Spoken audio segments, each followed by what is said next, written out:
Alhamdulillah wassalatu wassalamu ala nabiyillah wa ala alihi wa sahbihi wa man wala. Amma ba'd. Qala Allah azza wa jalla fi kitabihil karim, ya ayyuhalladzina amanu ittaqullaha haqqa tuqatih wa la tamutunna illa wa antum muslimun. Wa qala ya ayyuhan nasu ittaqu rabbakum alladzi khalaqakum min nafsin wahidah وخلق منها زوجها وبث منهما رجالا كثيرا ونساء واتقوا الله الذي تساءلون به والأرحام إن الله كان عليكم رقيبا وقال يا أيها الذين آمنوا اتقوا الله وقولوا قولا سديدا يصلح لكم أعمالكم ويغفر لكم ذنوبكم ومن يطع الله ورسوله فقد فاز فوزا عظيما. أما بعد، فإن أحسن الكلام كلام الله وأحسن الهدي هدي رسول الله صلى الله عليه وسلم وشر الأمور محدثاتها فإن كل محدثة بدعة وكل بدعة ضلالة وكل ضلالة في النار. أما بعد. Jamaah sekalian yang saya muliakan, Bapak Ibu yang semoga senantiasa dirahmati oleh Allah Jalla wa'ala. Alhamdulillah, kita bersyukur kepada Allah Tabaraka wa Ta'ala pada kesempatan yang berbahagia ini kembali Allah Jalla wa'ala mengumpulkan kita di taman surga, di majelis ilmu. Dan kita ikuti yang kedua dengan mengirimkan salawat beserta salam kepada panutan kita, qudwah kita, uswah kita Muhammad sallallahu alaihi wasallam, untuk keluarga, sahabat, tabi'in, atba'ut tabi'in, dan kiranya Allah Jalla wa'ala senantiasa memberikan keteguhan hati untuk kita semua dalam meniti jejak beliau sallallahu alaihi wasallam sampai kita diwafatkan oleh Allah Tabaraka wa Ta'ala. Masih kita berbicara tentang ayat yang ke-44 dari surat Al-Baqarah. Betul? Surat 44 dari surat Al-Baqarah. Ayat yang ke-44 dari surat Al-Baqarah. yakni firman Allah Jalla wa'ala, A'udzu billahi as-sami'il 'alim minasy syaithanir rajim. أتأمرون الناس بالبر وتنسون أنفسكم وأنتم تتلون الكتاب أفلا تعقلون.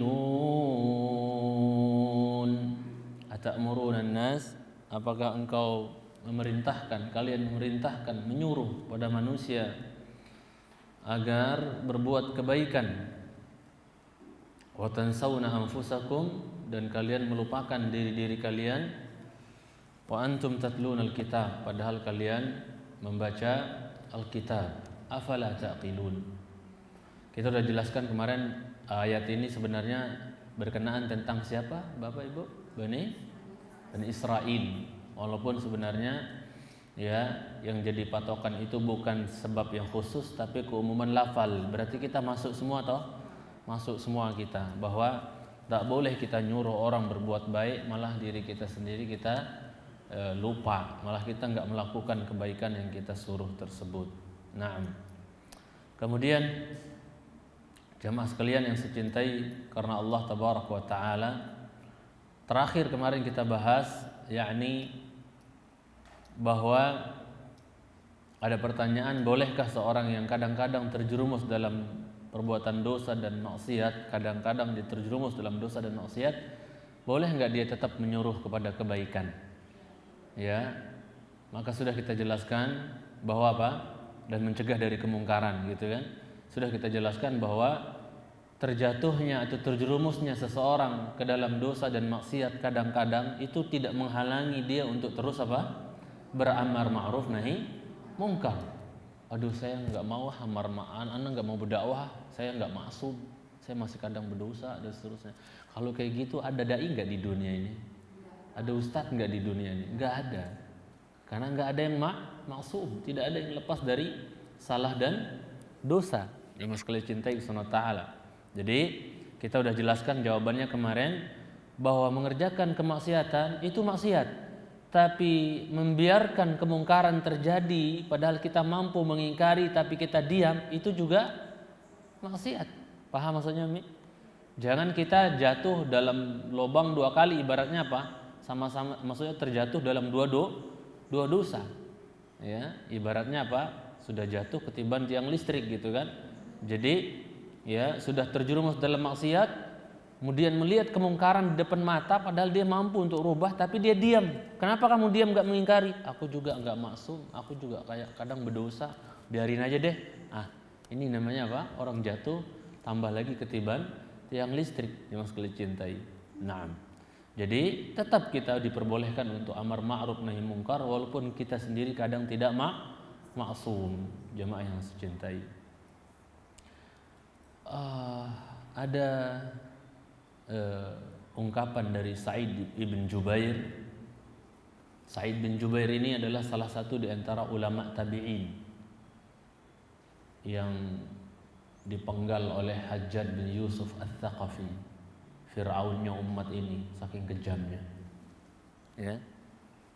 Fir'aunnya umat ini saking kejamnya. Ya. Dia muslim, ngaku muslim. Ya. Tetapi begitu banyak ulama dia sembelih, dia penggal, saking kejamnya, jangan sekali cintai Subhanahu wa taala. Makanya dikatakan apa? Fir'aun, karena Fir'aun kan banyak nyembelih toh. Walaupun dulu sebenarnya, biar Bapak Ibu tahu, dulu Fir'aun sebenarnya hampir masuk Islam enggak sih? Ayo jawab. Dulu sebenarnya Fir'aun hampir masuk Islam enggak? Jawabannya iya. Ketika Musa datang, perhatikan. Ketika Musa datang mendakwahkan risalah tauhid, maka apa? Ini sedikit faedah ya, belum kita lanjut.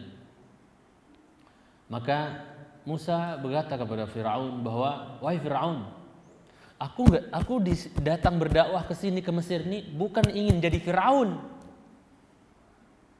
Bukan ingin jadi Fir'aun. Lah kok Ustaz ngomong kayak gitu sih? Emang Fir'aun itu nama apa bukan sih? Fir'aun nama apa bukan? Bukan nama. Julukan untuk raja Mesir. Fir'aun 1, Fir'aun 2, Fir'aun 3, Fir'aun 4, Ramses 1, Ramses 2, Ramses 3 dan seterusnya. Aku kesini bukan untuk jadi Fir'aun penguasa di mana? Di Mesir ini. Dan ini yang dititi oleh para ulama kita. Syekhul Islam Taimiyah misalnya mengatakan, ana rajulu da'wah walastu rajulu daulah. Aku ini laki-laki pendakwah, bukan laki-laki yang cari kekuasaan, daulah enggak.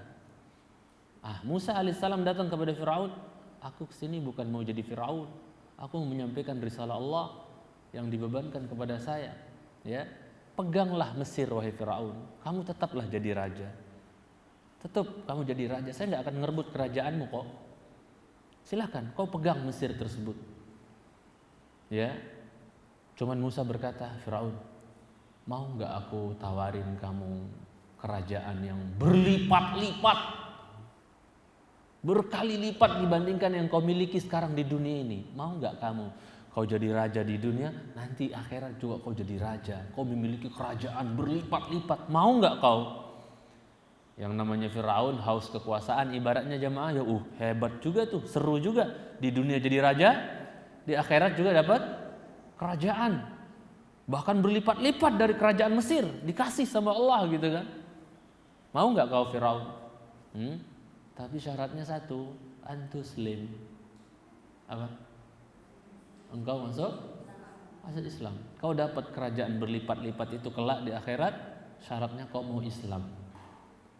Maka Fir'aun berkata, da'ani ufakir ya Musa. Musa, kalau gitu biarkan saya mete-mete dulu bahasa Lomboknya tuh. Mikir-mikir biarin aku mikirin dulu gitu kan.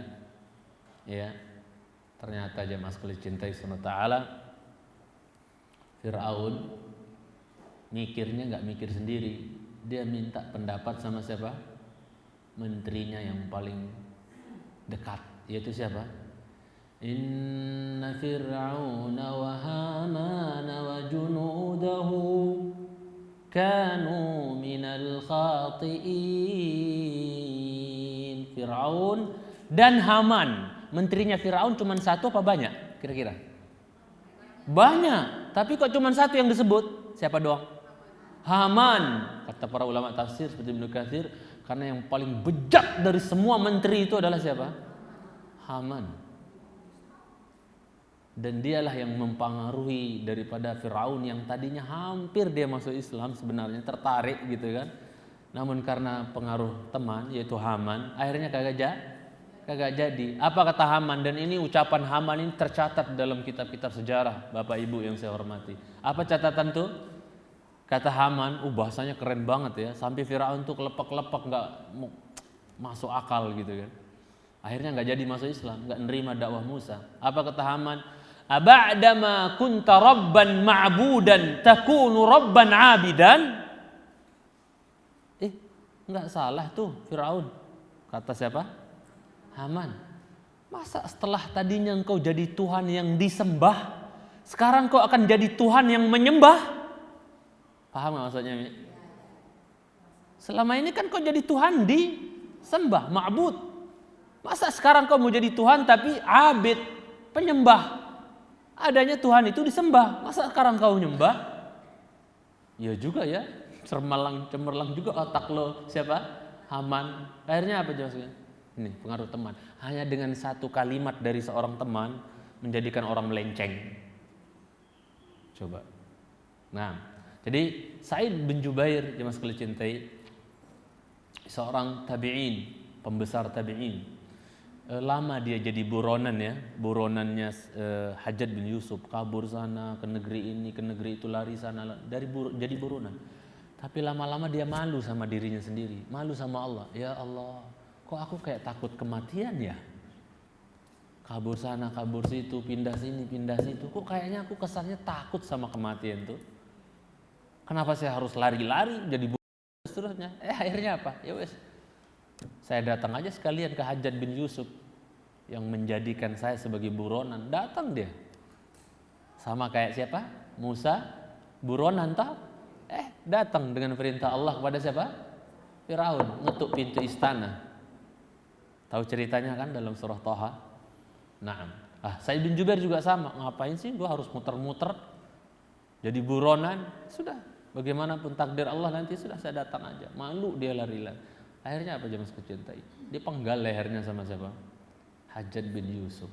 Bikin geram. Kamu ini udah dikejar-kejar sana sini, lari sana lari sini, bikin gua repot aja. Penggal. Ulama tafsir di kalangan sahabat, di kalangan tabi'in dipenggal sama Hajjaj bin Yusuf ini. Fir'aunnya umat ini, kata para ulama. Kalau dia nggak punya modal tauhid, Hajjaj ini mungkin dia kekal di neraka. Mungkin dia kekal di neraka saking zalimnya. Tapi mungkin dia punya, karena dia punya modal tauhid, nggak syirik sama Allah, ya insya Allah dia pindah. Maksudnya ada kemungkinan masuk surga kalau Allah berkehendak. Islam, cuman zalim tenan. Banyak ulama dibantai sama dia.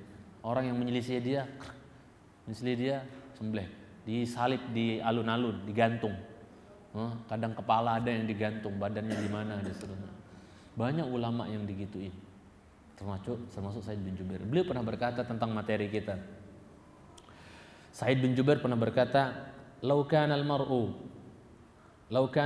la ya'muru bil ma'ruf wa la yanha 'anil munkar, ya, hatta la yakuna fihi syai'un ma amara ahadun bi ma'rufin wa la naha ahadun 'an munkar." Kata beliau, Sa'id bin Jubair, kalau seandainya seseorang itu tidak boleh untuk menyuruh orang berbuat baik, nggak boleh mencegah orang dari perbuatan mungkar sampai dia bersih dari dosa. Maksudnya kalau orang itu nggak bersih dari dosa, berarti nggak boleh apa? Amar ma'ruf nahi mungkar. Ente boleh amar ma'ruf nahi mungkar, ya. Kalau ente sendiri sudah apa? Sudah bersih dari dosa. Kalau kayak gitu, Anda tidak akan dapatkan di kolong langit ini, maksud di bawah kolong langit ini, Anda nggak akan dapatkan satu orang pun yang amar ma'ruf nahi mungkar. Nggak akan ada, ya, nggak akan pernah ada, karena manusia ini nggak ada yang maksum, yang kecintai.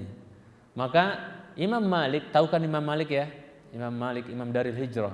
Imam Malik ini kalau saya boleh bilang pengganti ya, ulama yang merupakan pengganti Rasulullah SAW di mimbarnya. Jadi Imam Malik ini yang menggantikan posisi Rasul di mimbar. Maksudnya di zaman beliau ulama di Madinah itu kan pawangnya beliau kan, Imam Malik. Maka beliau yang selalu berkhutbah di mana? Di mimbar Rasulullah sallallahu alaihi wasallam. Beliau ketika mendengar Sa'id bin Jubair berkata demikian, hadzal kalam, maksudnya ketika dia mendengarkan ucapan Sa'id bin Jubair ini, maka apa? Imam Malik berkata, sadaqa Sa'id. Apa arti sadaqa? Dia telah benar. Sa'id telah benar. Betul. Ya, ini Imam Malik yang membenarkan. Berarti Imam Malik juga pendapatnya sama, bahwa kalau seandainya orang enggak boleh amar ma'ruf nahi mungkar sampai dia suci, bersih dari dosa, insya Allah di kolong langit, di bawah kolong langit nggak ada orang amar ma'ruf nahi mungkar, nggak ada orang dakwah, nggak ada orang kajian. Itu. Maka Imam Malik mengatakan sadaqa Sa'id, telah benar Sa'id katanya. Faman dalladzi ya laisa fihi syai'. Siapa orang di muka bumi ini yang nggak punya kesalahan? Ada? Nggak ada. Yang sekali cintai Subhanahu wa ta'ala. Jadi tidak mengapa, ya, karena kemaksuman itu sudah berlalu zamannya dengan wafatnya sang maksum sallallahu alaihi wasallam. Silakan. Nah, kalau misalnya berkaitan dengan ayat ini, pada saat dia menyampaikan kebenaran, kemudian dia menafikan, dia munafik tidak melakukan kebenaran, di lain pihak dia harus berdakwah beramal ma'ruf nahi munkar, tapi di sisi lain jadi itu kekurangan dia. Jadi maksudnya kan berhubungan dengan ayat ini. Dia orang yang harus menyampaikan kebenaran, tapi dia belum mengamalkan. Di lain pihak tidak ada orang yang suci kan di dunia ini, dia tetap harus beramal, walaupun sebenarnya dia belum. Iya, saya paham. Iya, Mi. Jadi, iya, saya paham. Diperinci begini, Mi, ya, bahwasanya kalau untuk menuntut seorang dai misalnya, ya, perhatikan ini. Kalau untuk menuntut seorang dai, misalnya, kan posisinya dai pasti maksud Umi kan, seorang ustadz atau seorang pendakwah misalnya yang beramar ma'ruf nahi mungkar misalnya, ya. Atau bukan dai, dia orang biasa tapi suka menyuruh kepada kebaikan dan mencegah dari kemungkaran. Ya. Tapi dia sendiri kadang-kadang apa yang disampaikan itu nggak bisa diamalkan semua. Apakah dia nyetop? Tidak. Saya contohkan Al-Imam Ibnu Hazm. Imam Ibnu Hazm dengan kitab Al-Muhalla yang terkenal. Al-Imam Ibnu Hazm, imam yang mulai kenal agama, belajar agama itu udah mulai umur, tapi bisa jadi ulama jemaah. Ya, Imam Ibnu Hazm. Jadi beliau jemaah sekalian cintai Subhanahu wa ta'ala, coba buka kitab Al-Muhalla, panjang lebar bicara memperinci tentang hukum-hukum haji, seputar haji. Saya tanya, pernahkah beliau haji? Tidak pernah haji. Ini contoh bagi Umi, ya. Ya, pernahkah dia haji? Belum pernah haji seumur hidup, gitu kan. Jadi, apakah karena beliau pernah berhaji seumur hidup, belum pernah sempat berhaji, lantas beliau nggak boleh nulis tentang berdakwah melalui bukunya tentang masalah haji? Tidak, toh. Tetap beliau apa? Menulis, ya. Dan saya katakan betul, itu adalah sebagai kekurangan dari dia ketika dia masih hanya bisa apa? Menyampaikan, tapi hal-hal tertentu. Ingat, ini ketika hal-hal yang belum bisa diamalkan itu kaitannya kalau itu perkara yang sunnah. Kalau perkara wajib maka nggak layak. Perhatikan ini perinciannya, Umi. Kalau ada orang berdakwah suruh orang sholat, dia kagak sholat, ya itu mah bukan, ya itu udah aib banget. Maksudnya nggak perlu kita dengar orang tersebut dan dia nggak pantas untuk amar ma'ruf nahi mungkar. Kalau sudah levelnya sampai meninggalkan perkara-perkara yang apa? Fardu yang sifatnya wajib. Tapi ada hal-hal yang didakwahkan oleh seseorang atau seorang ustadz, seorang dai, mungkin itu levelnya sunnah. Ya toh, kalau dikerjakan dapat pahala, kalau tidak mendapatkan apa-apa. Tapi tetap dia ada, saya contohkan misalnya, ada seorang dai misalnya kalau ngomong tentang tahajud paling keren. Tapi dia sendiri misalnya nggak pernah tahajud misalnya. Apa dia nggak boleh ngomong lagi tentang tahajud? Boleh. Ya, karena hukumnya apa? Sunnah. Walaupun itu tetap aja kekurangan pada diri dai tersebut. Hatta Imam Ahmad bilang, jangankan dai, jangankan ulama enggak sholat malam, talibul ilmi la yaqumul lail,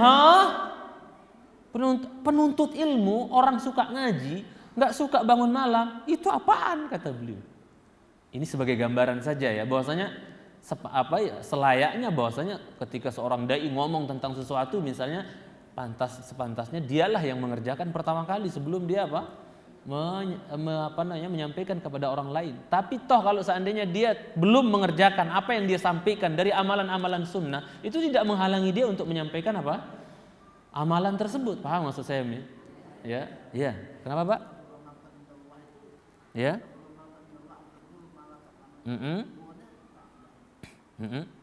Ini diperinci Bapak ya. Kalau seandainya ya kaitannya perkara yang wajib yang dia diperintahkan manusia tapi dia tidak lakukan, maka jelas tidak diragukan lagi dia telah kena dengan kemurkaan Allah Jalla wa'ala. Tapi kalau perkara tersebut masih perkara sunnah, maka ana tidak berani mengatakan dia dapat laknat dari Allah Jalla wa'ala. Cuman itu sebagai aib bagi dia, kekurangan bagi dia, ya kekurangan bagi dia, aib bagi dia. Walaupun juga tidak bisa kita vonis dia berdosa dengan sebab itu. Kenapa? Karena pintu kebaikan itu sangat banyak Bapak ya. Ada orang yang kadang dari pintu sholat tahajud mungkin tidak dibuka buat dia, tapi dari pintu sedekah, Masya Allah, luar biasa. Ada orang dari pintu sedekah nggak bisa, tapi mungkin zikirnya atau ibadah lain dan seterusnya, itu Masya Allah, paling getol dan seterusnya. Maka kita nggak bisa celak orang tersebut. Karena kita udah belajar mungkin di Riyadhus Shalihin, kasratu turuqil khair, bab tentang banyaknya pintu-pintu kebaikan. Jadi memang kalau kita mau hukumin orang bahwasanya dia terkena laknat, kenapa? Banyak amalan-amalan sunnah yang dia dakwahkan kepada orang, dia sendiri belum mampu mengerjakan semuanya. Karena kita disuruh bertakwa oleh Allah semampunya kan Bapak ya. Fattaqullaha mastata'tum. Bertakwalah kepada Allah kalian tuh semampu kalian. Saya mau tanya, amalan-amalan sunnah sedikit apa banyak sih Pak? Banyak sekali kita runtut dari sholat, dari mau keluar masuk rumah, makan apa, itu kan ada sunnahnya semua. Dan yang lain-lainnya, masuk masjid, dalam majlis, ketika berbicara, ketika saling memberi, bolehkah dengan tangan kiri atau tidak, banyak sekali kan sunnah-sunnah Nabi SAW. Nah, ini kalau kita tuntut seseorang, kamu kena laknat loh, kabura maqtan indallah kamu ini. Kalau seandainya kamu nggak mengerjakan semua yang kau sampaikan dari amalan sunnah itu, kayaknya gimana ya? Kita menyempitkan posisi dai ini atau orang tersebut sehingga kamu nggak boleh ceramah-ceramah kalau kamu sendiri belum bisa menyampaikan semua sunnah-sunnah yang kau ajarkan itu. Ini kan fattaqullaha mastata'tum, bertakwalah kepada Allah semampunya. Walaupun ya kalau hal-hal tersebut adalah amalan-amalan sunnah yang sifatnya ringan, tapi ternyata dia masih lalaikan juga, yaitu aib Pak ya. Maksudnya sunnah-sunnah yang masuk masjid misalnya, masa kan cuma sekedar perbuatan lisan toh? Perbuatan lisan ya. Ketika seorang ustadz ceramah tentang masuk masjid, depan kaki kanan ya, doa bismillah ya, wassalatu wassalamu ala rasulillah, Allahumma ftahli abwaab rahmatik misalnya. Itu kan simpel banget ya. Masa dia tidak bisa mengamalkan, walaupun tetap aja itu hukumnya sunnah. Yang sangat ditekankan lagi, yang kena ancaman itu kalau seandainya perkara fardu dia sampaikan, ternyata dia sendiri melalaikan, itu akan mengundang laknat. Wallahu taala alam. Ya, mungkin diposisikan ini sunnah atau fardu jemaah sekalian cintai Allah Subhanahu wa taala. Nah, ini sebenarnya keterangan yang saya sampaikan tadi ini bisa jadi jawaban sebenarnya. Ya. Ada saja kan masuk hatta ulama, jangankan dai cetek ibaratnya. Ya, hatta ulama ada saja sunnah-sunnah tertentu yang mungkin dia luput dari mengerjakannya. Apa nggak boleh dia fatwakan tentang sunnah itu ketika ditanya? Ya tetap boleh, gitu kan? Ya. Dan belum tentu dia ketika tidak mengerjakan sunnah tersebut di satu waktu, di lain waktu dia tidak kerjakan. Bisa jadi sekali dua kali dia nggak kerjain, tapi di lain waktu pas kita nggak lihat mungkin dia kerjakan, dan kita nggak tahu kan. Contoh besar dalam masalah ini adalah Imam Syafi'i. Pernah saya ceritakan ceritanya? Ketika beliau berziarah ke rumah muridnya. Siapa muridnya? Imam Ahmad datang.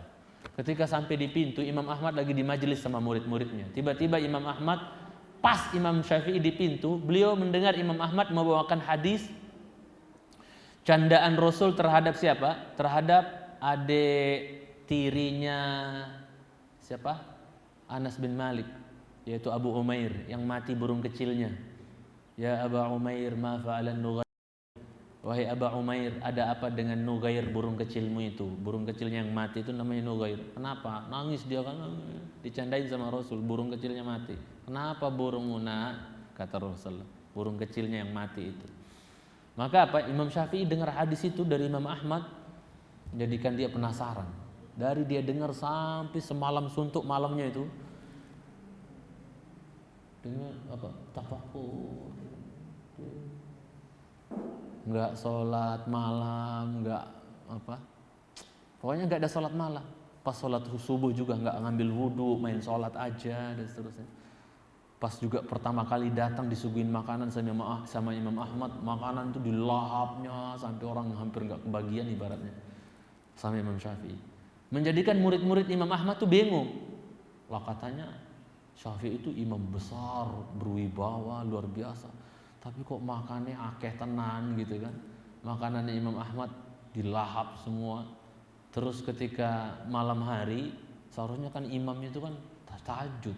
Ini kok dia cuma merenung aja, nggak tahajud sama sekali. Terus sholat subuh kagak pakai wudhu lagi gitu kan. Maka Imam Ahmad ditanya sama murid-muridnya, Imam Syafi'i katanya engkau wahai imam begini-begini, tapi kok kami lihat dia begini-begini. Ini pelajaran nanti bagi kita, jangan pernah menilai seseorang dengan apa yang kita lihat pertama kali.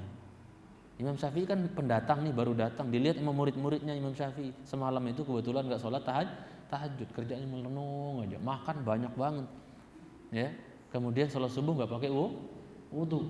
Maka murid-murid Imam Ahmad bingung, kenapa kok kayak gitu? Padahal kok sanjung-sanjung Imam Syafi'i itu soleh, ahli ibadah, zuhud apa. Ya, namanya ulama ya makanya kagak banyak ibaratnya gitu kan. Maka kata Imam Ahmad, ya wes tanya sendiri orangnya, kenapa kayak gitu? Tanya aja, ngapain ngomong di belakang? Tanya aja langsung orangnya, ini adab. Maka ditanya, wahai Imam Syafi'i, guru kami selalu mendoakan engkau di majelis. Di sela-sela majelis kalau kami lagi diajar, engkau itu selalu didoain sama guru kami. Rahimallah Syafi'i, rahimallah Syafi'i. Semoga Allah merahmati Imam Syafi'i, semoga Allah merahmati Imam Syafi'i. Kata Imam Ahmad dalam sela-sela majelisnya. Tapi kok semalam kamu tuh merenung, kagak sholat malam, padahal kamu kan ulama, ya. Terus pertama kamu datang itu makanan Imam Ahmad tuh kamu lahap habis-habisan. Apa kata Imam Syafi'i? Saya melahap makanannya Imam Ahmad karena seumur hidup baru sekali itu saja saya mendapatkan makanan sehalal dan setayyib makanan. Apanya? Pertama kali saya mendapatkan makanan sehalal dan setayyib makanan seperti itu. Yaitu makanannya siapa? Imam Ahmad. Maka saya ingin penuhi perut saya dengan makanan yang sehalal dan setayyib makanannya Imam Ahmad. Kemudian yang kedua, adapun saya kondisinya semalam tidak sholat malam, ya, sehingga kalian tuduh saya begini-begini misalnya, saya tidak sholat malam, itu karena apa? Karena saya ya penasaran apa faedahnya Rasulullah SAW mencandai bocah itu. Wahai Abu Umair, ada apa dengan burung kecilmu? Apa faedah-faedah yang bisa dipetik dari hadis candaan Nabi kepada bocah tersebut? Ternyata sampai subuh azan dikumandangkan, mentok 1000 faedah saya dapatkan dari satu hadis. Kalau ulama sekarang kan level ulama sekarang dari satu hadis ya paling mentok kayak Syekh Ali itu bisa sampai 200 lebih bikin faedah dari satu hadis. Seperti hadis debat Ibnu Abbas dengan Khawarij waktu itu. Itu beliau bisa membawakan faedah 200 lebih. Imam Syafi'i hadis candaan kepada bocah kecil Nabi kita, wahai Abu Umair, ada apa dengan burung kecilmu itu? Mati kan waktu itu. Dia bisa mendatangkan faedah 1, 2, 3, 4, 5 sampai 1000 dalam satu malam sehingga nggak tidur beliau. Oh begitu, pantesan nggak sholat malam. Adapun tadi subuh saya sholat subuh nggak pakai wudhu karena memang dari isya wudhu saya tidak batal kata dia. Baru mereka pelongok-pelongok. Pelajarannya jangan kita menilai orang dengan apa yang kita lihat pertama kali. Kok ustadz itu kayaknya sih nggak mengamalkan sunnah ini ya? Mungkin di saat itu pas kita lihat, di saat lain bisa jadi dia paling getol mengamalkannya. Mungkin ada gambaran Umi ya seperti itu ya, insya Allah. Jadi tidak menghalangi untuk dia tetap menyampaikan kebaikan ya, karena pintu-pintu kebaikan itu sangat banyak. Dan juga nggak bisa kita tuntut orang dalam satu waktu bisa mengamalkan semua sunnah yang mungkin dia jelaskan gitu kan, dia masih cintai. Orang itu kan saat ini kadang dia lakukan sunnah yang ini, di saat yang lain ya dia kerjakan sunnah yang ono, kayak gitu ya. Kata Rasulullah sa'atan sa'ah kepada Abu Bakar dan Hamzalah di waktu tersebut. Ada saatnya kamu begini, ada saatnya kamu amalkan ini, seperti itu. Ya kan kata Allah, fa idza faraghta fansab. Apabila kau selesai dari satu apa? Amalan, packing lah, siap-siap lah untuk mengerjakan amalan yang lain kan. Jadi nggak bisa kita langsung kok tadi Ustaz nggak, mungkin besok, mungkin nanti di kesempatan lain dia mengerjakan. Fa idza faraghta fansab. Dan ini jadi dalil sebagian ulama juga. Bapak Ibu perhatikan ini faidah sedikit. Kenapa selama ini bapak sama ibu kalau habis sholat fardu misalnya, terus zikir di tempat berdiri sholat fardu itu, udah selesai sholat fardu, assalamualaikum warahmatullah, assalamualaikum warahmatullah, astagfirullah, zikir di situ. Setelah itu bangun, selesai apa? Qul a'udzu birabbin nas terakhir mungkin. Maka apa? Ingin sholat sunnah. Sebagian ulama mengatakan apa? Berpindah dari tempat kita apa? Salat fardu, ketika kita mau salat sunnah itu kita berpindah tempat. Di antara dalil mereka yang mensunnahkan perkara ini adalah fa idza faraghta fansab. Apabila kau telah selesai dari apa? Dari satu posisi, dari satu keadaan, maka pindahlah kepada keadaan yang lain atau amalan yang lain. Ini jadi dalil sebagian mereka. Dan juga kata Syalbani ketika ditanya, kenapa sih kita disunahkan habis sholat fardu harus pindah ya tempat gitu kan? Walaupun nggak wajib gitu kan? Kenapa? Taktsiran lil barakah, untuk lebih mendapatkan lebih banyak lagi barakah dari tempat yang ada di masjid tersebut. Dapat barakah yang di sini, dapat barakah yang di sini.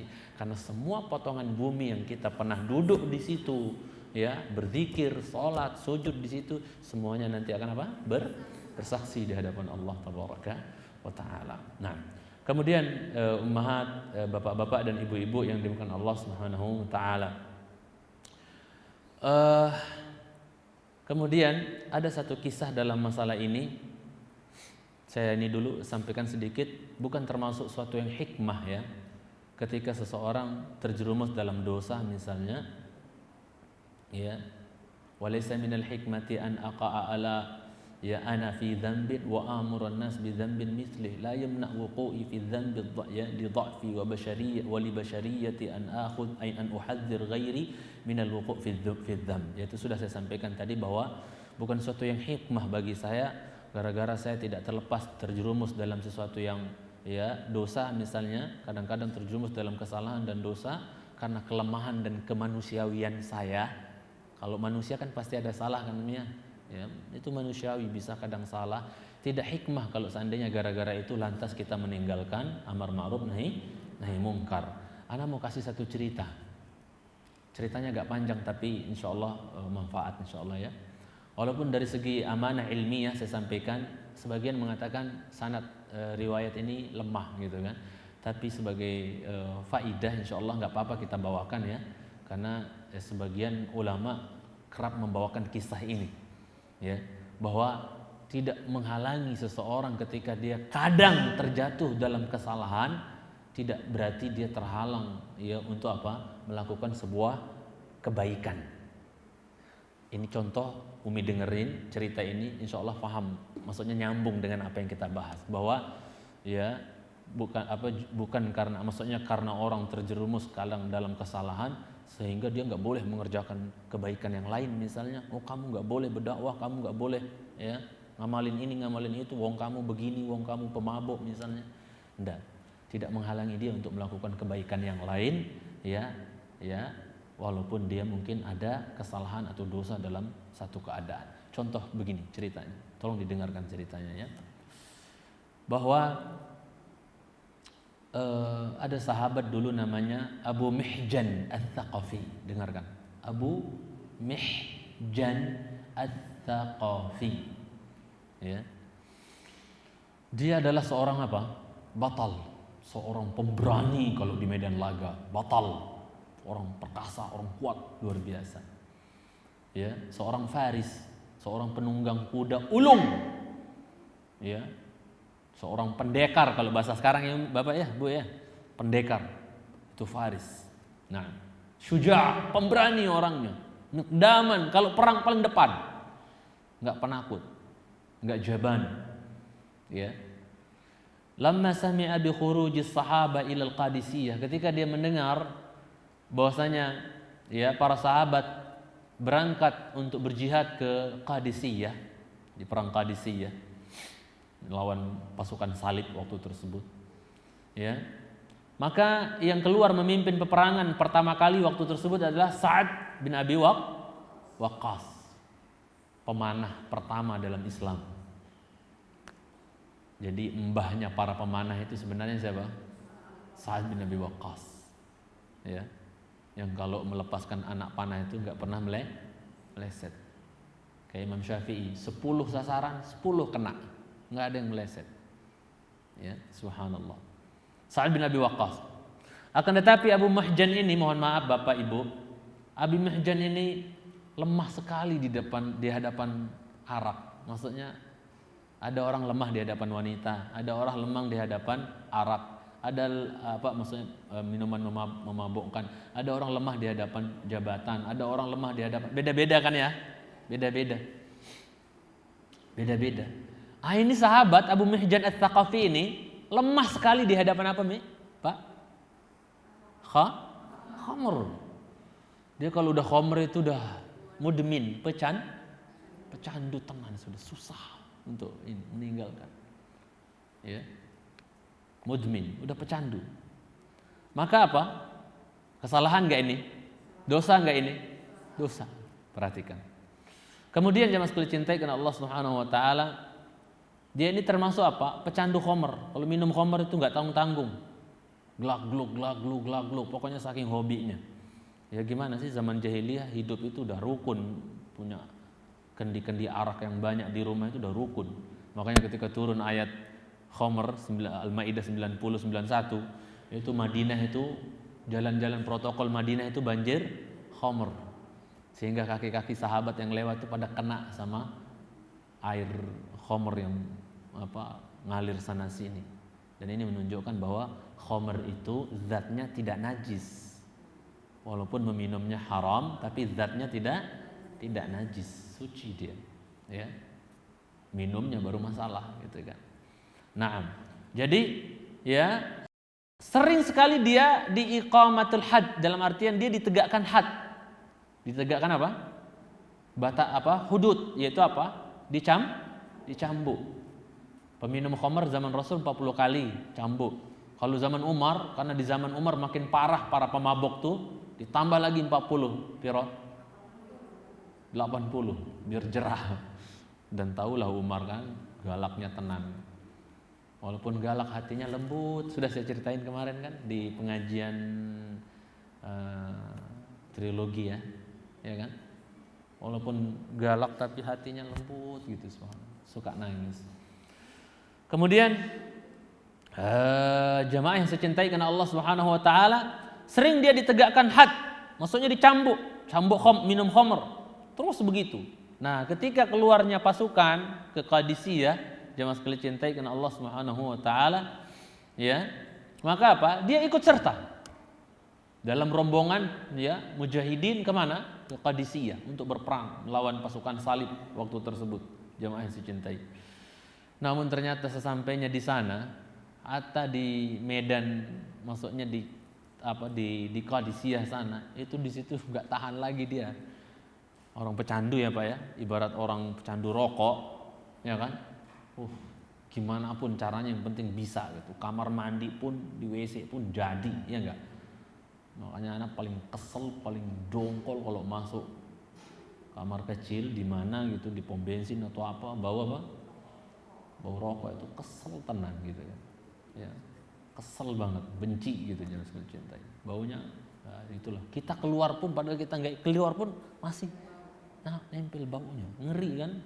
Berarti jorok banget itu rokok itu jangan sekali cintai. Nah. Kemudian apa? Di situ dia enggak tahan lagi. Mabok pula dia di tempat jihad. Bayangkan. Dosa enggak ini? Salah enggak ini? Kesalahan. Nah, kesalahan.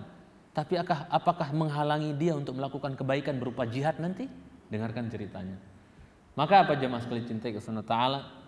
Ketika Sa'ad bin Abi Waqqas mendengar bahwasanya apa? Ya, Abu Mahjan Ats-Tsaqafi ketahuan mabok lagi di medan perang, ya, itu nggak tahan, jamaah sekalian cintai Subhanahu wa taala, maka apa? Dia memerintahkan, Sa'ad bin Abi Waqqas memerintahkan agar dia dihabs, dipenjara. Karena dalam Islam tidak boleh menegakkan hukuman had di medan jihad. Pegang itu ya, nggak boleh. Karena itu akan jadi fitnah bagi kaum muslimin. Musuh akan bilang, ih, orang Islam nyiksa saudaranya sendiri dan seterusnya. Maka nggak boleh menegakkan apa?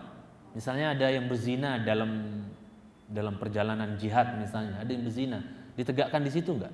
Enggak, nanti setelah selesai pulang, gitu kan? Paham ini ya? Nah, ini sini kata apa? Sa'ad bin Abi Waqqas, penjara dia, jangan di-had sekarang, nanti fitnah.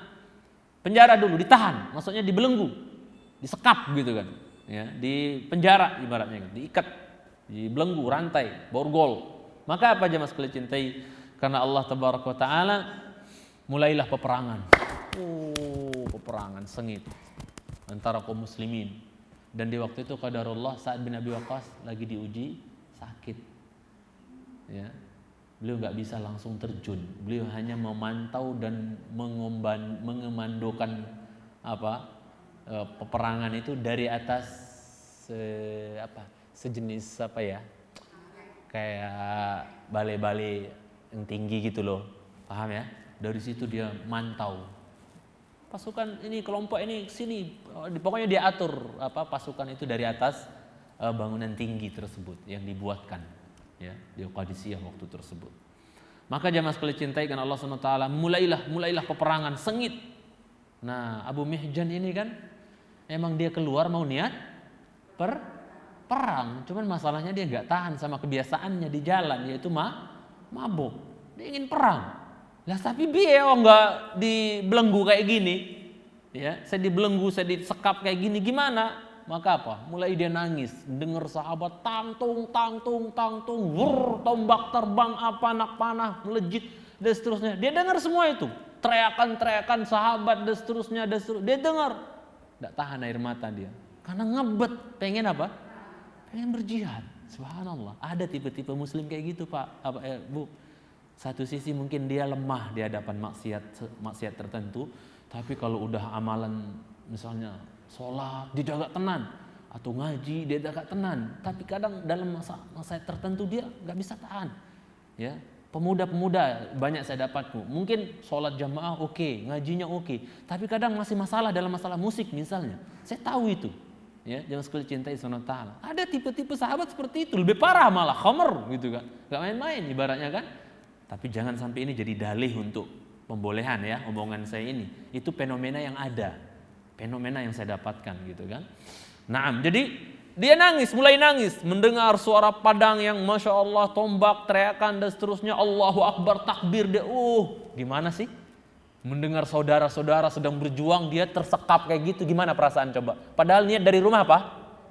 Mau jihad, membela agama Allah. Cuman nggak tahan di jalan dengan kebiasaan yaitu khamr gitu ya. Menangis dia jemaah sekalian cintai ke Subhanahu wa taala, ya. Dia ingin apa? Ingin berdiri untuk ikut membantu kaum muslimin, para sahabat yang berjuang, tapi gimana? Kaki terikat, tangan terikat, gimana? Nggak bisa ngapa-ngapain. Nangislah dia. Lewatlah istrinya Sa'ad. Istrinya siapa? Istrinya Panglima Sa'ad bin Abi Waqqas. Lewat. Kemudian apa? Melihat Sa'ad bin melihat siapa? Melihat Abu Mihjan Ats-Tsaqafi menangis di dalam apa? Di dalam tempat sekapannya tersebut. Dia di dalam keadaan terbelenggu. Maka dia penasaran. Faqtarabat minhu. Dia mendekati. Ini menunjukkan untuk hajat boleh enggak dia ajak ngomong orang yang bukan mahramnya atau apa? Untuk hajat boleh enggak? Dia dekati.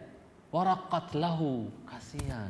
Dia ngerti, langsung feeling bahwa pasti dia meronta-ronta ingin keluar berjihad membantu saudaranya, tapi karena dia lagi dihukum ibaratnya kan, sehingga nggak bisa. Raqat, kasihan dia. Siapa? Istrinya Panglima, istrinya Sa'ad bin Abi Waqqas radhiyallahu taala anhu. Maka apa? Wasa'alathu, kemudian dia bertanya, limal buka? Abu Mihjan, kata istri Panglima, ya, kenapa menangis? Ya, kenapa menangis? Ya, Aku begini, pengen ikut perang dan seterusnya. Aku nggak rela mendengarkan saudaraku berperang, berjihad, berjuang, takbir apa dan saya nggak bisa ngapa-ngapain di sini, cuma terbelenggu. Nangis dia. Ya, maka apa jemaah sekalian cintai Subhanahu wa taala? Dia minta satu permintaan, tapi dengan syarat. Apa permintaannya? Wahai istrinya Panglima, maksudnya istrinya Sa'ad bin Abi Waqqas, berkenankah engkau melepaskan apa? Saking ngebetnya, coba ingin berjihad, walaupun di satu sisi kadang kadang bersalah, berdosa. Saking ngebetnya, berkenalkah engkau melepaskan ini semua ikatan belenggu dari kaki tangan saya, dan aku berjanji kepada Allah. Janji kepada Allah dulu. Dan kepada engkau. Kemudian, kemudian kepada engkau wahai istrinya Sa'ad. Paham? Aku berjanji kepada Allah, kemudian kepada engkau aku berjanji bahwa kalau nanti kaum muslimin dimenangkan dalam peperangan Qadisiyah ini, aku berjanji kepada Allah, kemudian kepada engkau aku akan pasang sendiri ini belenggu lagi. Saya akan kembali ke tempat ini dan saya pasang sendiri belenggu ini, nggak pakai ditangkap-tangkap lagi. Saya nggak akan kabur. Paham maksudnya? Lihat kejujuran luar biasa. Saya akan kembali, katanya. Saya akan kembali ke penjara ini dan saya pasang sendiri nih belenggu saya. Yang penting sekarang bukainlah saya diam-diam. Saya ingin pergi membantu saudara-saudara saya berjuang di jalan Allah Subhanahu wa taala. Karena dia kasihan, jemaah sekalian cintai ke Subhanahu wa taala, maka apa?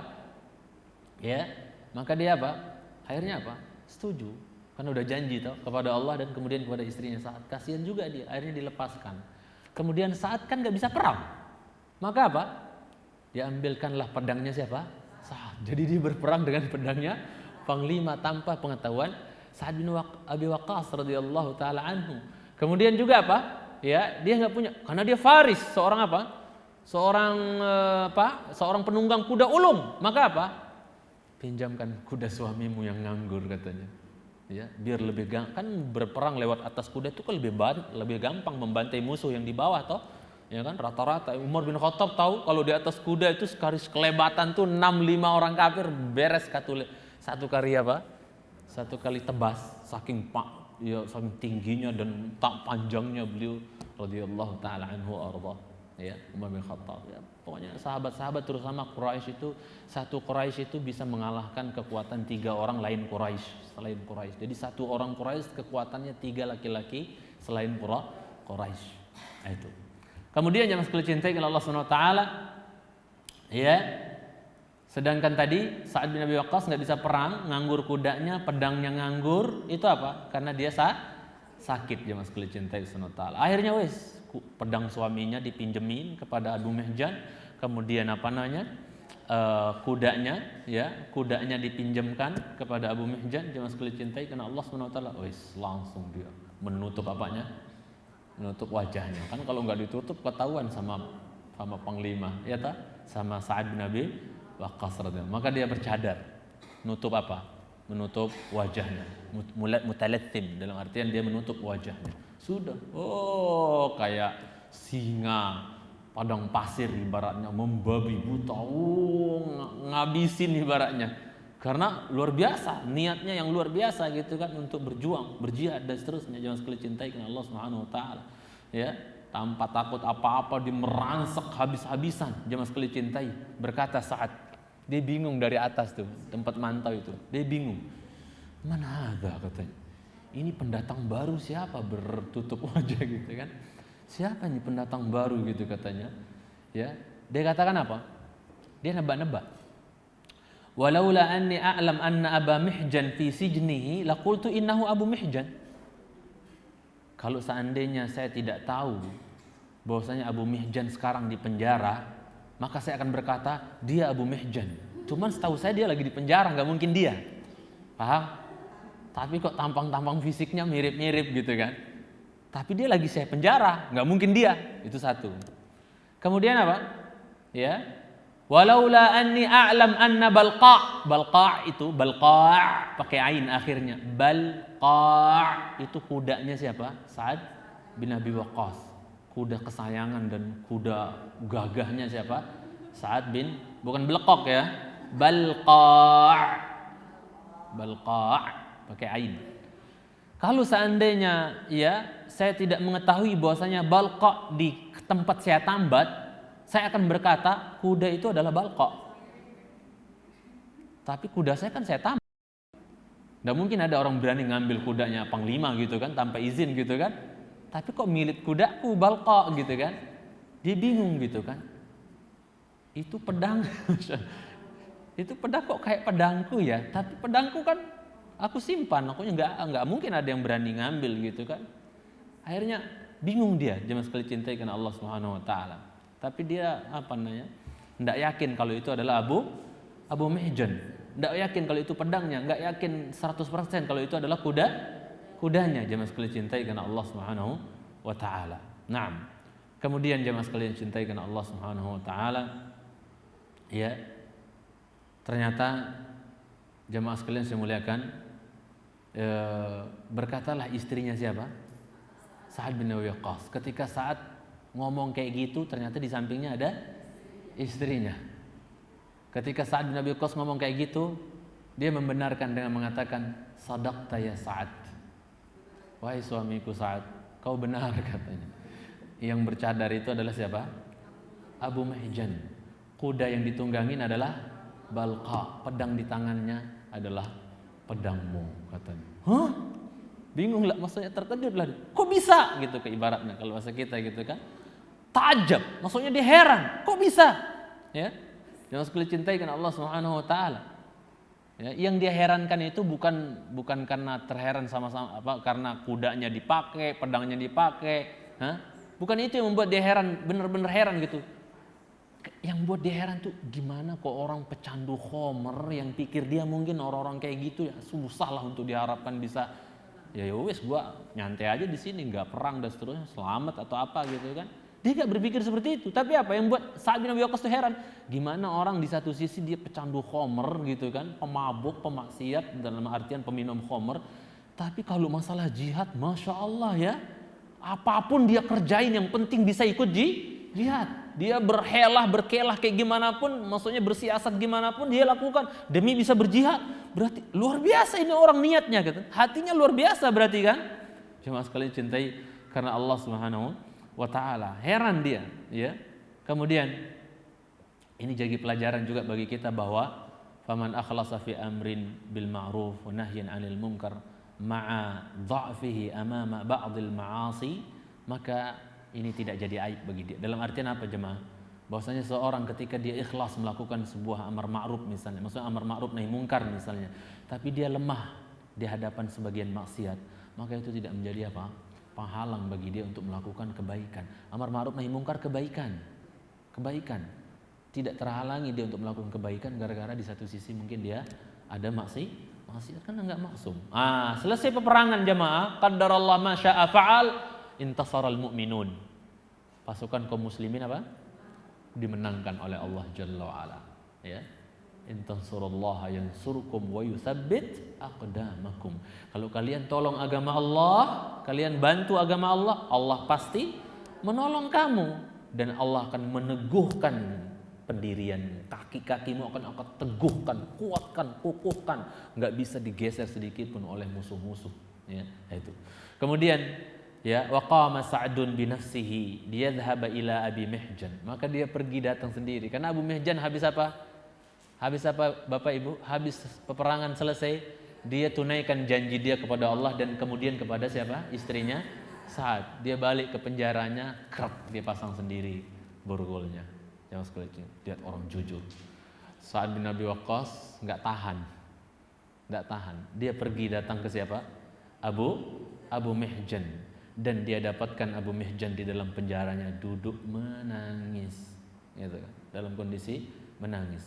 Waqad wada'al quyuda ala qadamaihi biyadaihi, dan dia meletakkan belenggu tersebut di kakinya kembali. Wafa'an bi ahdillah thumma limraati Sa'ad, ya, sebagai bentuk menunaikan janji kepada Allah dan juga kepada istrinya Sa'ad bin Abi Waqqas radhiyallahu taala anhu. Falamma ra'ahu,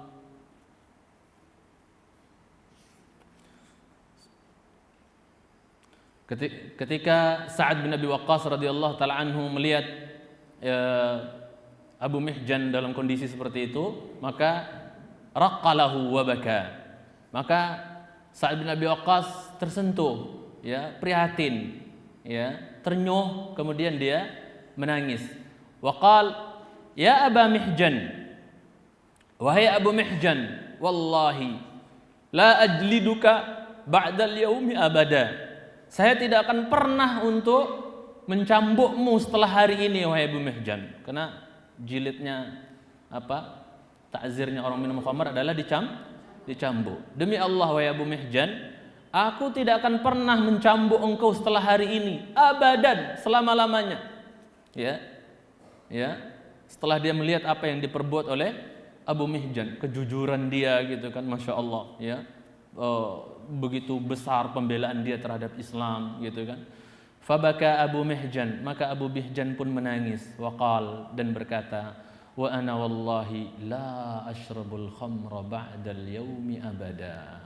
Coba lihat, ya, aku juga, dia berjanji sejak itu, dia menangis dan berjanji kepada Sa'ad bin Abi Waqqas, kalau kau berjanji tidak akan mencambuk aku lagi setelah ini, maka aku juga detik ini saya berjanji kepadamu, ya, aku tidak akan pernah mabuk lagi sampai mati. Subhanallah, ya, luar biasa. Jadi satu kata itu bisa menjadikan orang apa, jemaah? Hanya sebab satu ucapan dari seorang teman itu kadang bisa menjadikan orang apa? Jadi solehah tenan. Hanya karena satu ucapan teman. Jemaah sekalian cintai karena Allah Subhanahu wa taala, ya. Tapi bisa juga sebaliknya, hanya karena satu ucapan teman yang buruk, yang enggak baik, teman yang jelek, itu orang bisa melenceng sejauh-jauhnya, bahkan bisa mati kafir. Siapa contohnya? Abu Talib. Nabi kita udah repot-repot, paman, ayo dong paman, la ilaha illallah, la ilaha illallah. Ucapkan la ilaha illallah, itu kalimat akan kujadikan alasan depan Allah nanti bela kamu, wahai pamanku. Di sampingnya ada Abu Jahal. Atarghabu an millati Abdul Muttalib?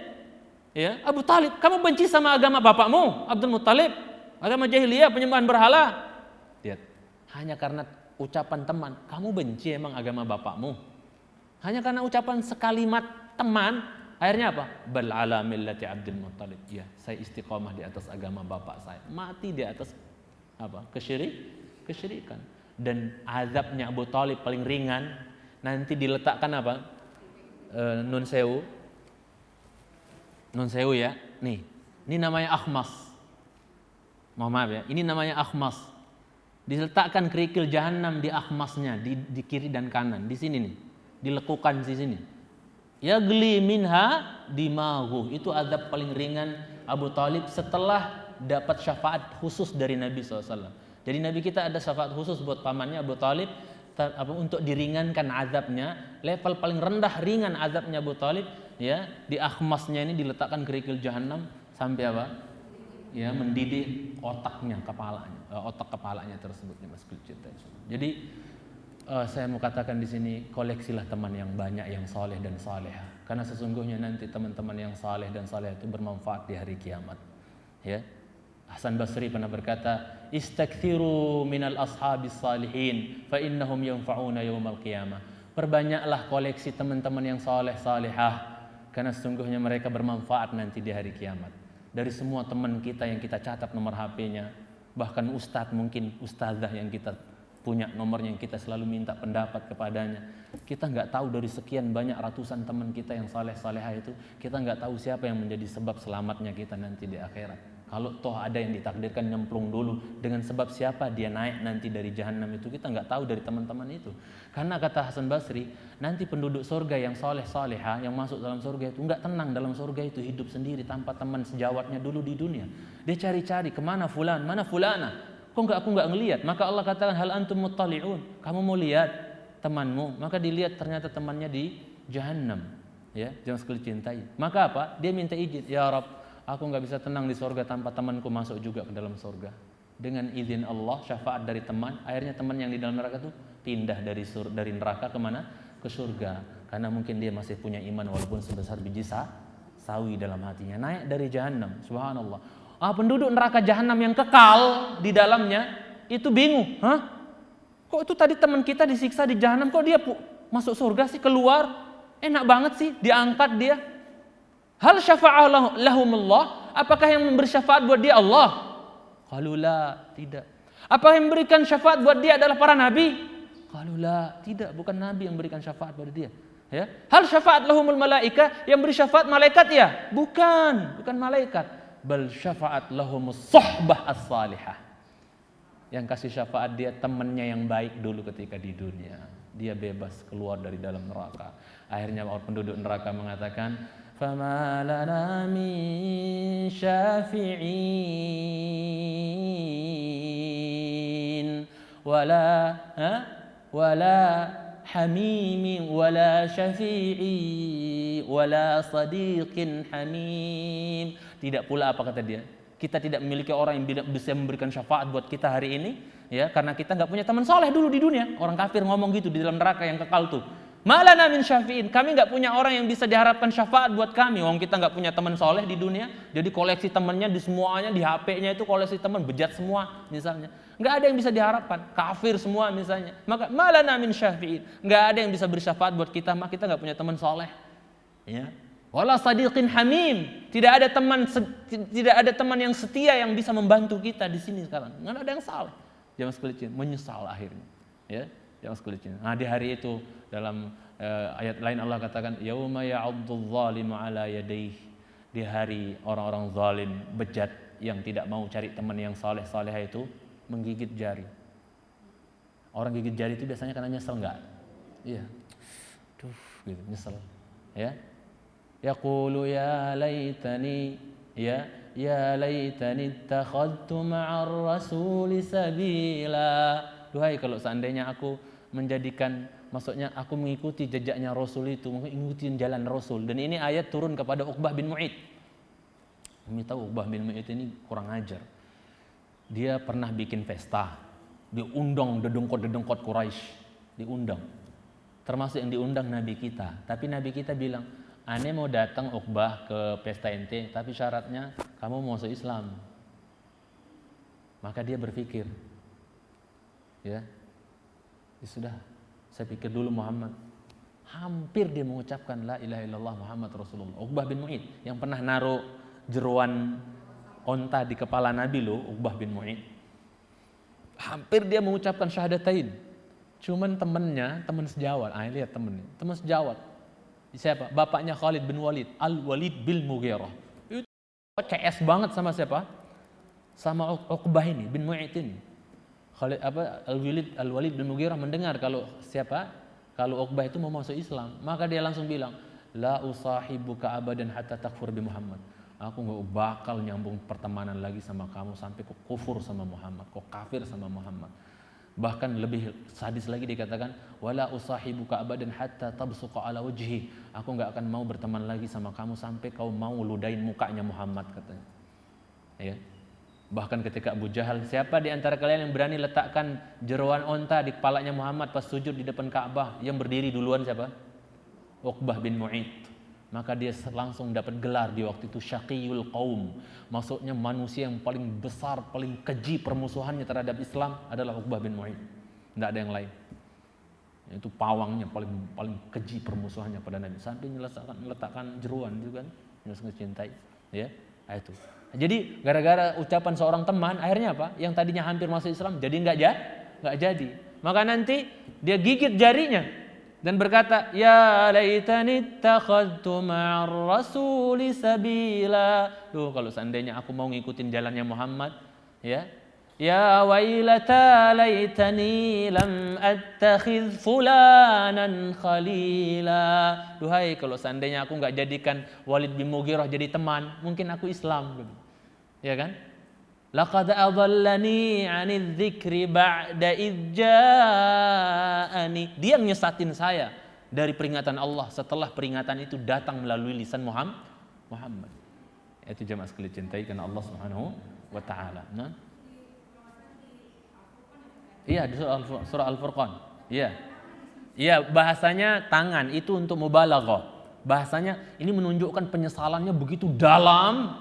Ya, sama kayak sebagian ayat menjelaskan mereka menutup telinga mereka dengan jari jemari, padahal yang ditutup pakai apa? Cuman satu apa semuanya? cuman satu, cuman dipakai asabi' dengan bahasa jari jemari itu untuk menunjukkan bahwasanya saking kencangnya dia tutup, seolah-olah dia tutup dengan semua. Di situ dikatakan apa? Ya sama juga. Dikatakan di situ dia apa? Dia menggigit tangan. Itu kedua tangan bahasanya. Sebenarnya yang digigit adalah apa? Jarinya, bukan kedua tangannya yang digigit, bukan.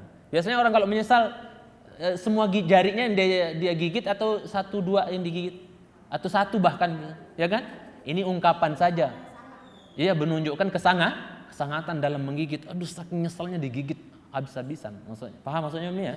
Sama kayak tadi. Dia nggak mau mendengar kebenaran gitu kan? Ditutup telinganya. Allah katakan dalam surah Nuh itu, ya, kullama da'autuhum litaghfira lahum ja'alu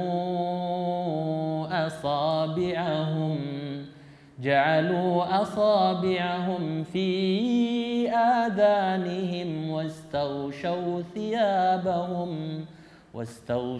ثيابهم وأصروا واستكبروا استكبارا. Jadi ketika aku mendakwahkan mereka, ya, kata Nuh alaihissalam, ternyata apa mereka? Ja'alu asabi'ahum. Mereka meletakkan jari jemari mereka, padahal yang diletakkan cuma satu gitu kan. Ya, kiri kanan satu-satu gitu kan. Ini juga sama untuk menunjukkan bersangatan.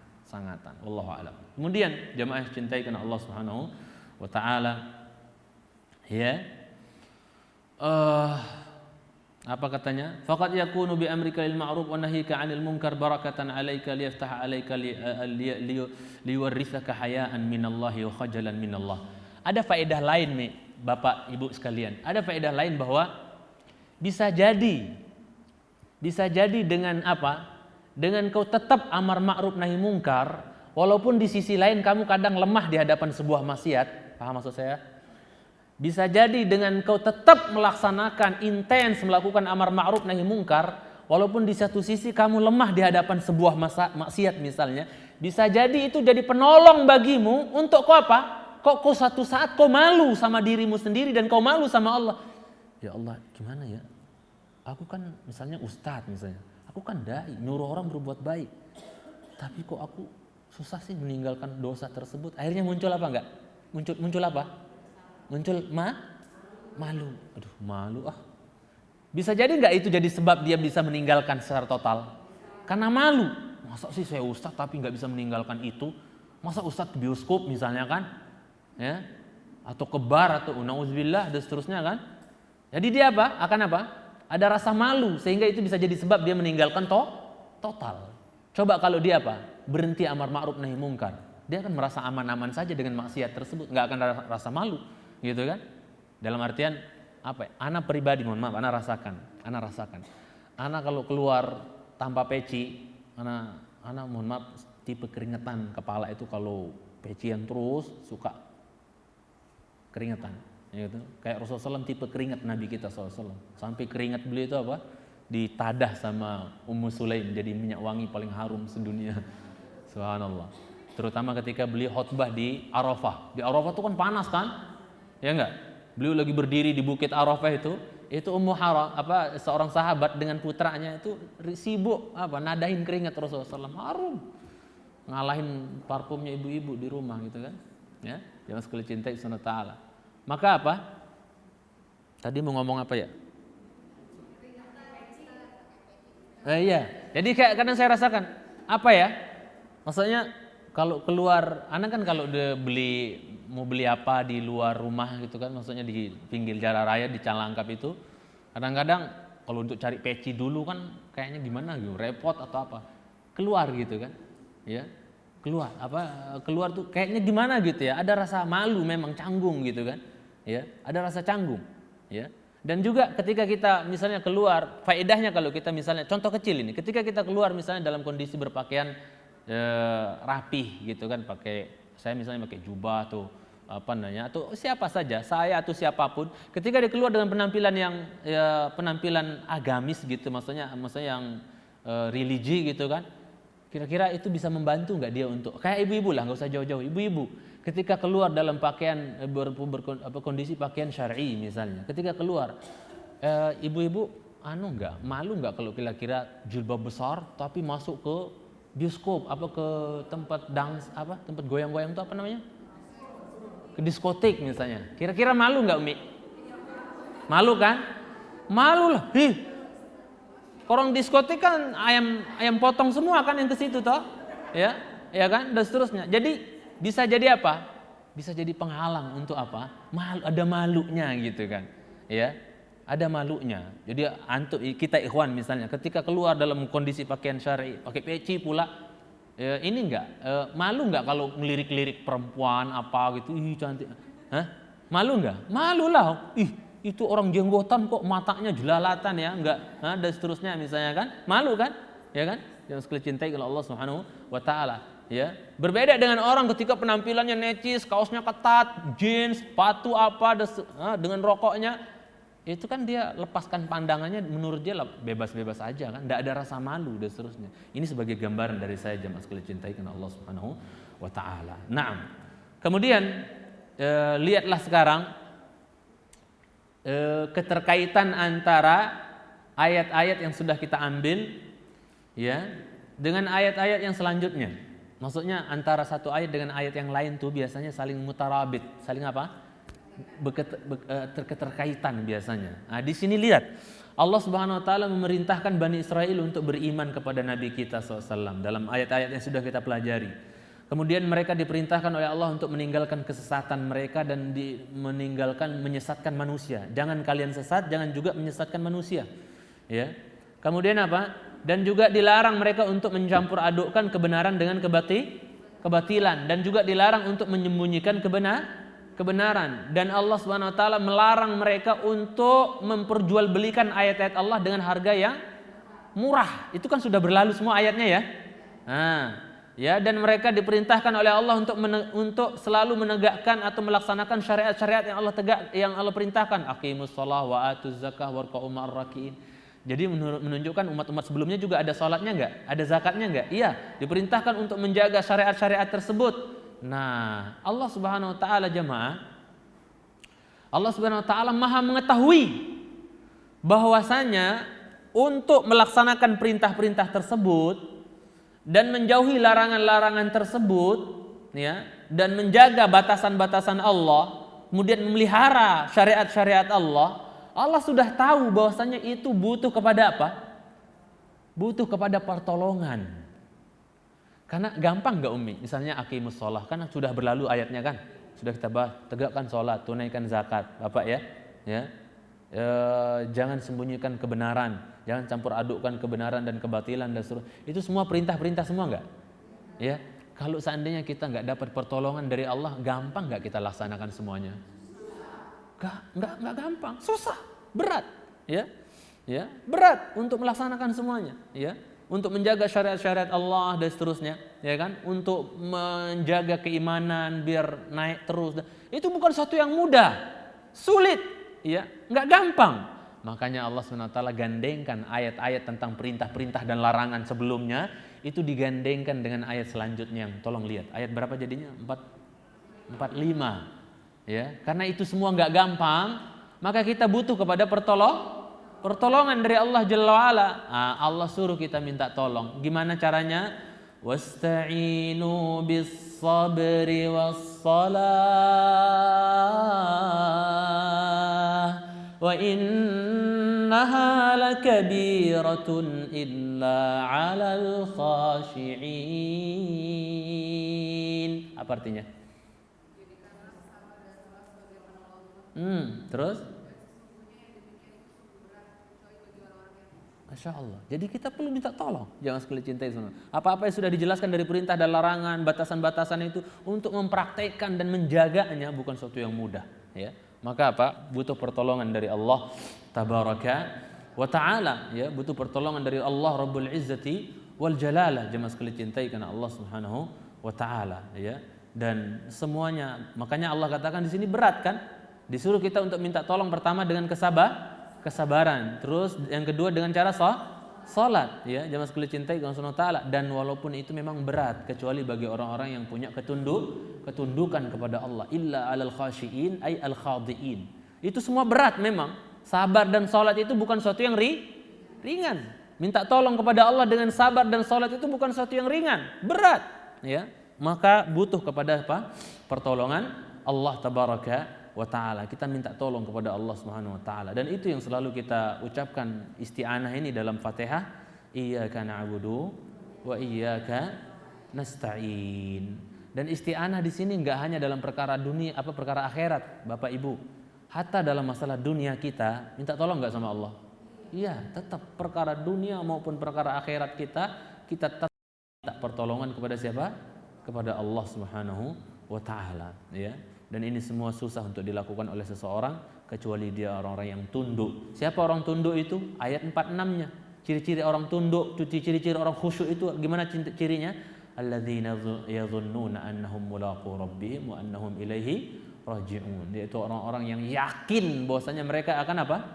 Berjumpa, bertemu dengan Rabb mereka Allah, dan mereka yakin bahwasanya mereka akan pulang kepada Allah tabaraka wa taala. Jemaah sekalian cintai subhanahu wa taala. Oleh kenapa? Kenapa sabar dulu baru sholat? Aha. Jadi karena sebagai penolong kan sabar dulu, itu kan sabar dulu baru sholat. Ana pernah bahas ya kok jadi. Saya pernah bahas itu waktu itu.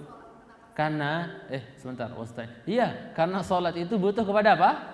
Sabar. Sholat itu ibadah nggak, Mi? Iya, ibadah itu butuh kesabaran nggak? Kan sabar itu udah 3 toh? Ya sudah saya bahas waktu itu. Sabar di atas ketaatan. Nah, sholat ini ketaatan nggak? Butuh sabar nggak? Iya, makanya didahulukan apa? Sabar baru sholat. Karena sholat itu ibadah yang memang kalau orang nggak sabar di dalamnya, udah malas-malesan orang. Apalagi untuk sholat tarawih yang panjang, misalnya orang kalau nggak punya kesabaran, bisa nggak dia sholat berdiri lama? Nggak akan. Ya, jadi itu alasan simpelnya, karena sholat itu adalah ibadah yang butuh kepada kesabaran. Orang kalau nggak sabar, jangan harap dia untuk sabar dalam melakukan sholat. Berdiri panjang itu berat bagi mereka, maka butuh kesabaran. Makanya sabar itu dibagi 3, sabar di atas ketaatan, sabar dari maksiat, sabar di atas takdir yang tidak enak. Ya kan? Itu. Jadi itu alasan simpelnya bahwa salat itu adalah apa? Saya hampir lupa ya. Padahal simpel banget. Salat itu adalah ibadah dan butuh kepada kesabaran. Makanya ketika kita disuruh untuk merintahkan keluarga kita salat, disuruh sabar enggak sama Allah? Wa amur ahlaka bis-shalah wastabir 'alaiha. Perintahkan keluargamu untuk salat dan sabarlah. Berarti salat itu butuh kesabaran enggak? Iya, makanya didahulukan apa? Sabar baru salat oleh Allah Subhanahu wa taala. Jemaah sekalian cintai karena Allah Subhanahu wa taala. Nah, kemudian kalau orang di sisi lain, orang kalau sudah punya sifat sabar, sholat pasti dia nggak berat untuk melakukannya. Tapi kalau orang sholat udah pasti sabar nggak? Belum tentu. Orang sholat belum tentu dia penyabar. Tapi kalau orang sudah punya sifat sabar, disuruh sholat, insya Allah apa? Tahan dia, ya, anteng dia. Yang sekali cintai karena Allah Subhanahu wa taala. Itu kira-kira Allah taala alam. Kemudian jemaah yang saya cintai karena Allah Subhanahu wa taala, oleh sebab itu dalam hadis Muadz yang terkenal, Nabi kita sallallahu alaihi wasallam pernah bilang sama siapa? Muadz bin Jabal. Nasihat. Pertama Nabi bilang, ini trik Bapak Ibu, tolong ya, Ibu kalau mau menasihati orang, Bapak menasihati orang, tolong bahasanya diatur. Pakai muqaddimah dulu. Mbak, boleh kenalan enggak siapa namanya? Mas, siapa namanya Mas? Dari mana? Tinggal di mana? Sudah punya anak berapa? Ya, dan seterusnya. Apa kerjaan? Tapi jangan tetek bengek banget ya. Pokoknya yang biasa-biasa gitu, lumrah-lumrah nanya kenalan. Tadi aku ngelihat Mbak begini loh, Mas begini loh. Boleh ngasih sharing sedikit ilmu enggak yang saya pernah dapetin? Begini dan seterusnya. Insya Allah itu bisa lebih ngena enggak? Bisa lebih rentan diterima enggak? Ya. Datang. Mbak bodoh banget sih, gak pernah ngaji ya? Itu salah loh, kayak gitu gak benar. Oh insya Allah dilempar tas kali ya, insya Allah gitu kan ya. Atau kita juga ikhwan dengan cara yang lemah lembut. Nabi kita mau ngajarin Muadz bin Jabal doa yang isinya agar kita minta tolong kepada Allah dalam masalah ibadah, ya kan, dengan cara salat dan dengan cara sabar dan salat. Nabi kita SAW ketika mau ngajar kepada siapa? Muadz bin Jabal supaya apa? Supaya dia minta tolong kepada Allah agar dia selalu bersyukur, selalu bisa mengingat Allah, selalu diperbaiki ibadahnya, baik itu salat dan yang lainnya. Itu kata Rasulullah SAW pakai muqaddimah. Apa kata dia? Siapa yang tahu? Ya Mu'adz, inni uhibbuka fillah. Mu'adz, aku cinta sama kamu karena Allah. Ini Nabi loh, kepada sahabat yang insya Allah walaupun dikerasin insya Allah nggak murtad, tapi tetap saja Nabi lembut. Bagaimana dengan orang yang baru ngaji? Hendaknya kita apa? Lebih sopan, lembut, senyum, Mbak, Mas, ya. Masa kalah sama saya, ketemu saya aja senyum, gitu kan? Ya, jadi ketemu, senyum, ya, kata-kata yang lemah lembut dan seterusnya, ya. Nah, jadi Rasulullah SAW ucapan beliau ini luar biasa, lembut, ngena di hati. Katanya apa? Hibbuka fillah. Mu'adz, aku itu cinta sama kamu karena Allah. Oh, langsung masuk itu di hati. Maka apa yang akan diucapkan setelah itu nanti insya Allah akan diserap, diterima. Kenapa? Muqaddimahnya bagus, muqaddimahnya keren, bahasanya sopan. Dan di sini saya kasih satu faedah Bapak Ibu. Saya mau tanya, tolong jawab. Kalau kita punya teman bejat, kalau kita nggak berteman sama orang saleh yang salehah dan salehah, kalau kita punya teman bejatiah misalnya kan, ya, teman kita, bisa nggak kita bilang kepada dia, akhi, uhibbuka fillah, ukhti, uhibbuki fillah. Padahal bejat, no sholat, ngerokok iya, khomer iya, dan seterusnya. Bisa nggak kita bilang sama dia, ukhti, uhibbuki fillah? Mustahil, nggak bisa. Kita juga sama, ikhwan. Bisa nggak punya teman bejat, tapi kita mau bilang, aku mencintaimu karena Allah. Berarti kalau Anda belum bisa mengucapkan uhibbuka fillah kepada teman tersebut, berarti ada masalah dengan teman Anda. Berarti banyak maksiat masih temannya itu. Maka itu nggak bagus untuk dijadikan teman. Maka kalau saya boleh berikan di antara trik untuk cari teman yang kira-kira Anda layak mengucapkan uhibbuka fillah pada dia. Paham maksud? Ini ukuran saja ya. Anda kalau mau cari teman, mengukur teman baik atau tidaknya, ukur dengan apa? Ini layak nggak saya bilang sama dia uhibbuka fillah? Aku mencintaimu karena Allah. Maksudnya apa? Aku mencintai kamu karena Allah juga insya Allah mencintai kamu karena kamu taat kepada Allah. Kalau kamu bejat, nggak mungkin keluar dari omongan saya uhibbuka fillah. Ya piye? Adanya ubghiduka fillah, aku benci kepada kamu karena Allah. Adanya begitu, ya kan? Nah, itu. Jadi jangan salah dalam memilih teman. Insya Allah ya kita akan lanjutkan belum selesai insya Allah yang 45 ini ya. Kita masih berbicara sedikit lagi insya Allah Ta'ala pada pertemuan akan datang. Kiranya ana dimaafkan atas kecetekan dan kekurangan ilmu saya. Mudah-mudahan Allah menambah ilmu kita semua. Dan kalau selama ini saya ada kekeliruan, ada salah ngomong, ada yang tidak berkenan di ibu-ibu, bapak-bapak, ana benar-benar minta maaf karena saya manusia biasa. Sampai di sini aku qul hadza wa sallallahu ala Muhammad wa ala alihi wasallam. Subhanakallahumma bihamdika asyhadu an la ilaha illa anta astaghfiruka wa atubu ilaik. Assalamualaikum warahmatullahi wabarakatuh.